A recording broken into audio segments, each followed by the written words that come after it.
కళ్ళు లేని కాబోంది బాబు, కాశీ నుంచి వస్తున్నాను. కాళ్ళు లేదు బాబు, కాలు కూడా కుంటే కళ్ళు చేయండి బాబు. నీకు కళ్ళు లేవా? లేవండి. ఎంత దూరం చూస్తున్నావు? కాశీ నుంచి వస్తున్నాను బాబు.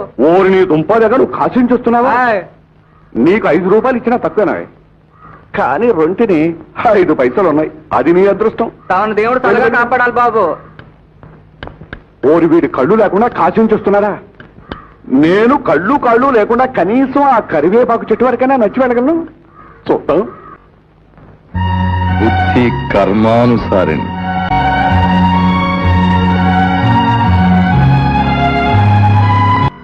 చాలా కష్టమే. సాంబయ్య, ఏమిటి స్వామి ఇక్కడ ఉన్నారు? అటు చూడు. ఏమిటి స్వామి అది? నీకోసమే వేశానయ్యా, డబ్బు మూట.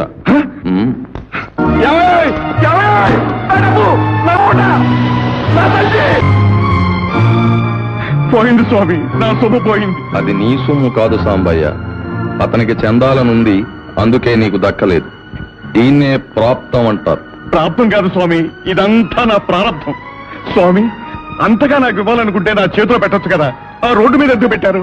నీకు ప్రాప్తం లేనప్పుడు చేతిలో పెట్టినా నీకు దక్కదయ్యా. ఏ దొంగో వచ్చి నీ తల బద్దలు కొట్టి దోచుకుపోతాడు.